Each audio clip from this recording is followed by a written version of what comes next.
Okay, I'm Lis Cercadillo, and I'm currently advisor in education in the Ministry of Education in Spain.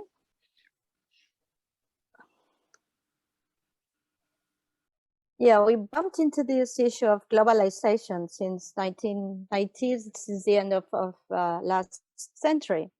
So the Council of Europe noticed this immense change that in which intervened the global labor force, accelerated worldwide diffusion of technology and communication. And now we know about globalization with a very an extreme sanitary crisis as a pandemic is. So we are we as advisors in education, we think that the national frameworks for education are insufficient. So there's a worldwide interest for curriculum reforms since the 1990s, and we still are in this task during the 21st century. Globalization, digital revolution, mass migration, pandemics, climate instability are triggering these new concerns and demanding new kinds of students and of course new kinds of teachers to attend our students' needs. We need more relevant and self-directed learning and education for all, not education just for the elite, because we need to prepare the young to live, compete, and collaborate. Not only compete, but also and mainly collaborate and cooperate. So in Europe, we had this tradition and towards in this supranational world that is Europe, we have developed one of the best experiences, I think, that has been very damaged during the pandemic. These two academic years. That is the Erasmus Project. With Erasmus, I could sense this change in my own students at the university. The Erasmus generation has changed the students' views and has helped so much in constructing this this sense of otherness, sense of perspectivism in our students that previously they didn't have so easily, because we have this Erasmus in Europe and also in Erasmus Mundus in parts of other education systems around the world. So the first thing we thought when we faced the issue of globalization and global education was that the idea of this citizen. What is a global citizen? There was an interesting study called International Students in Civic Education, ECCS, that was conducted by the IEA, which is the Association of International Evaluation. And we had a module for the region of Europe. So we defined different kinds of knowledge. This comes from 2009, and now we are doing our third edition in 2022. And globalization in this study came as a key concept, and the idea of not only a citizen from a country, but citizen from the world. The individual sense of belonging to the global and human community beyond national and local boundaries. This is an idea that is not new, As I said afterwards, we had this in our tradition, in the Greek tradition, the cosmopolitanism, the idea that we belong to the world, not just to a polis and a small polis in the ancient Greece, in the ancient Greece. But this first study showed that our secondary school students, this was the target population was students of 14 years old, were 14 years old students, and they they showed that they were concerned about global issues. And we also explore education identity. So we explore these different concepts: European identity, cooperation, migration and free movement, European institutions, the future of Europe. And the results in the second edition showed that most of our students, the 14-year-old students, saw themselves as Europeans, 95%. But if you have a look to the fourth number, I see myself as a citizen of Europe and then a citizen of the world. It was only 78%. So it was like not only a European, but also a cosmopolitan person was not so frequent being a European. And we'll see next edition, next year, what if this concept of being a European citizen and being a citizen of the world has some change in our students. So we have this dual citizenship. I like this idea of dual citizenship, but also that we respond to hybrid and multiple identities. But we have to face now with the question of education for the global citizen. What is a global citizen? Consciousness, challenges, aspirations, take all this into account. And we have the UNESCO SDGs objectives to help, to contribute to our understanding of what a global citizen is. Because global citizenship education is a crucial concept in the international education agenda, not only in the European Union, but of course also in the UNESCO. Those are the pioneers in this idea. One obstacle is that being a global citizen does not imply a legal status. So it's not a privilege or we have no boundaries to delimitate that this is the territory of this kind of citizens. But it's more, it's beyond that. It's a sense of belonging to a broader community and common humanity. So different fora were organized in Seoul, in Bangkok, in last decade, and we define global awareness. What is global awareness? It's a way of understanding, acting, and relating oneself to others from different perspectives, from the local to national, supranational, and global. And the SDGs and the essential topics: sustainable development, human rights, gender equality, respect, diversity, peace, education. All those topics fed our concept of global education and then global competence, both in European Union and in the OECD later. Which knowledge of global issues and universal values, cognitive skills, and also affective skills, such as attitudes like empathy, conflict resolution, communication, interaction with people from different backgrounds, class, and culture. These essential topics have been developed by the UNESCO. And not only this triad that all competence have knowledge, skills, and attitudes, but beyond that is the ability to take action cooperatively towards global solutions and fight for the common good. If we don't have in mind this next stage of taking action, if we are just a passive citizen or a passive human being in the world, our life is not fulfilled.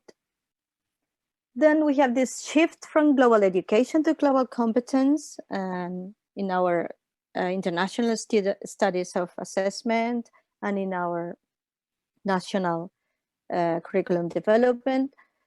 Mm, what the UNESCO did was clarify the concept of global citizen and citizenship, but we need now to know about the achievement or the ideas students have about these global issues and the attitudes they show about globalization.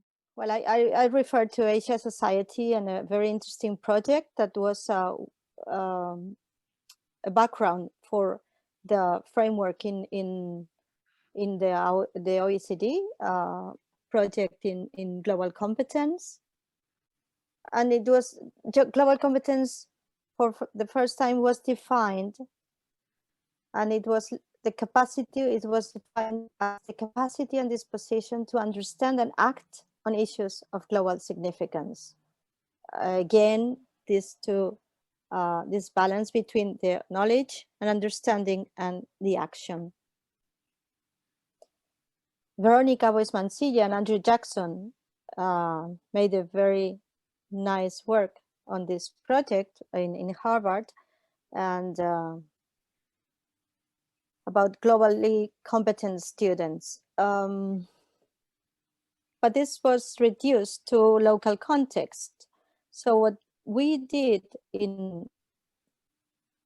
are doing in the OECD and the European Union is try to look for common, I wouldn't say standards, but common benchmarks to compare what the situation is among our students with these issues of global significance. And we are following in all the, not all, but most of Europe, countries belonging to the European Union. We are belonging the recommendation of the European Council in 2018 towards the European convergence in education. So this work on key competence started two decades ago, but now in 2018, these 8 key competences are redefined in accordance also to the SDGs. And most of our European national curricula are based on these key competencies.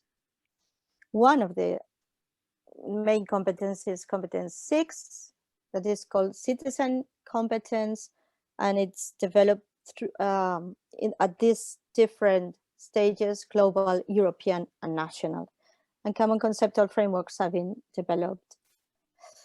Now we are working in our national curriculum that will be finished this summer, we think, we hope, and we'll go to pilot it into different schools with different teachers.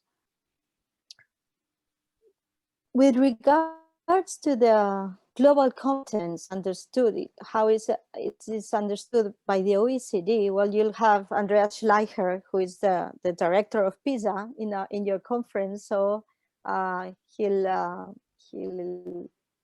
explain to you a lot about this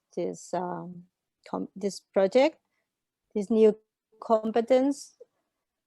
It was part of the midterm strategy, the future of education and skills, 2030.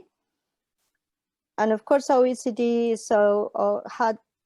has always in mind to have an influence on curriculum development in this particular competence in secondary education, because they understand education as life skills, not only form of knowledge, but as we said before, as procedures, skills, and attitudes, and affective skills, not only cognitive skills.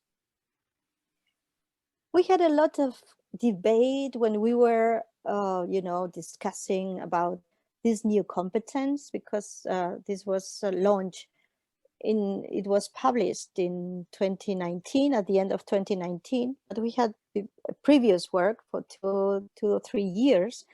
And for instance, in the BBC, UK didn't participate as itself. A lot of many countries didn't participate, didn't want to participate for various reasons. They didn't want to participate in this global competence project. So in some media, they said that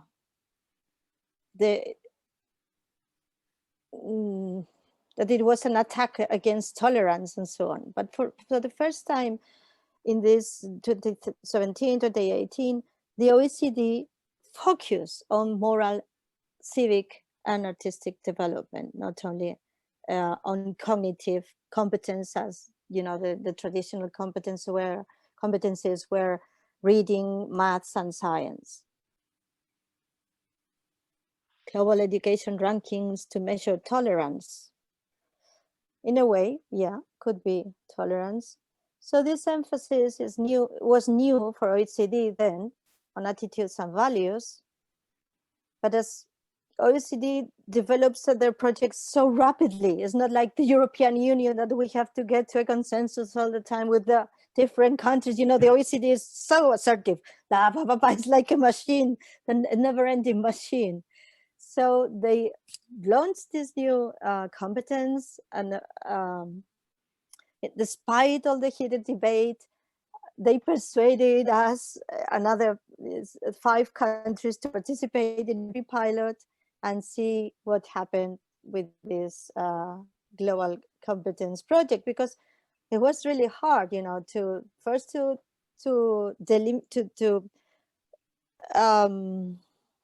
build the framework, and then to build the items on this framework, the questions for the students.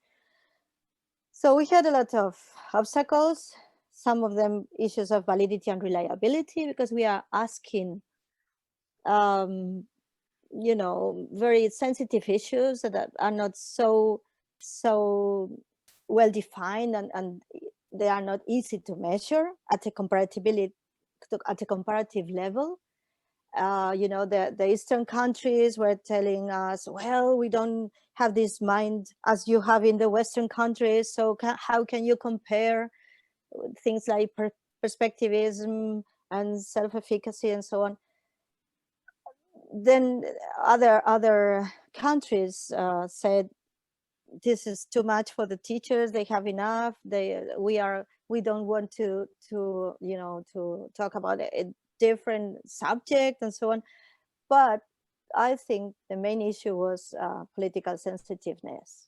And some countries, we know, I'm not going to tell you about which countries, but some countries didn't participate because we were talking about human rights, you know, about very sensitive issues that they didn't want to know what their students could think about those. So we developed this conceptual framework, knowledge and understanding, about cognitive skills such as analytical thinking, critical thinking, empathy, flexibility, and also the attitudes.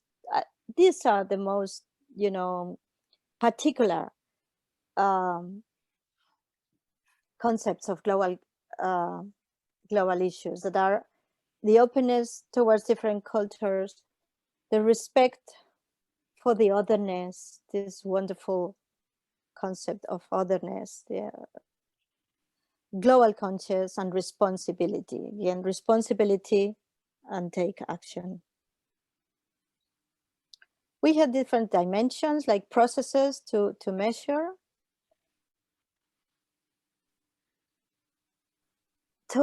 We measured this, we tried to measure this through 2 different instruments, cognitive tests that talk about these local, global, intercultural issues, and background questionnaires. We have specific questions on attitudes towards global issues.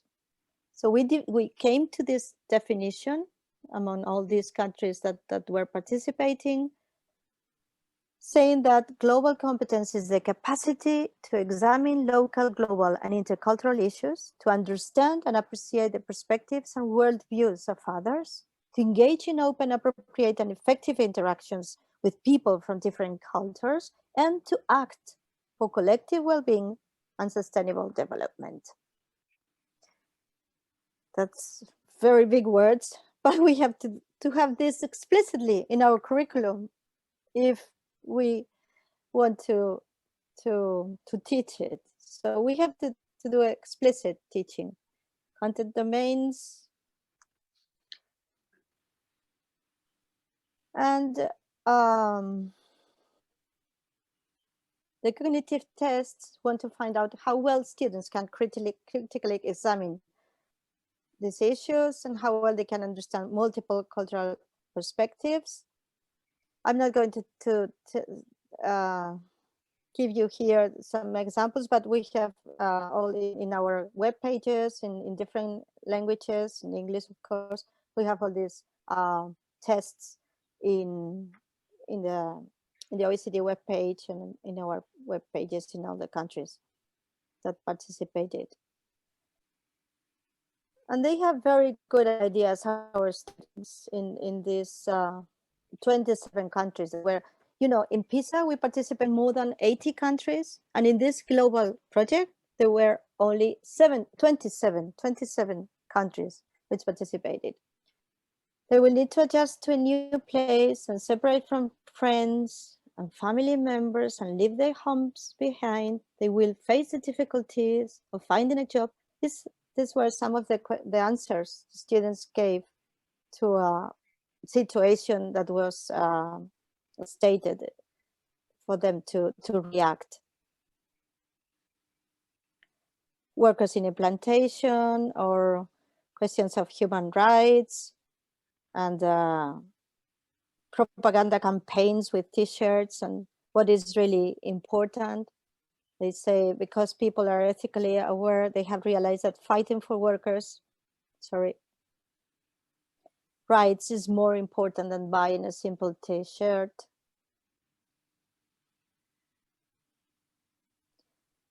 For the question of empathy, most of our students in the pilot study at least have a very well-rooted concept of justice. These are 15, 16-year-old students. They are most of them are in 10th grade. So they are mature enough and they have this sense of empathy. They offer even better solutions than the ones given in the text we offered.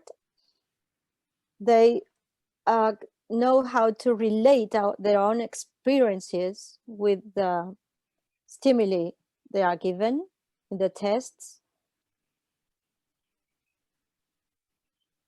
And at issues of racism and classism, they were very angry. So one thing is what we can read in the media and in these stupid campaigns of hatred. But in fact, our students are really very conscious of these issues of racism and classism. So these are the dimensions of global competence as a summary. Understand and appreciate the perspective and worldviews of others, take action, engage in open, appropriate, and effective interactions across cultures, and examine local, global, and intercultural issues. So it's not only knowledge and understanding, but also skills and attitudes. Values, we consider values as a dimension, very important dimension of global competence, but we couldn't measure values. We think that values are taken into account, but we cannot measure them. And here you have some of the questions we ask about how do you feel, how do you see yourself towards the others. Well, you can consult all this, you can look it up in our web pages. And I finished this presentation with a wonderful quotation by one of our students. The test was long, but easy. In fact, I don't know what this is for, because the questions were not to get a mark. They were rather about ethics and why we are in the world. So I think we got some of our aims.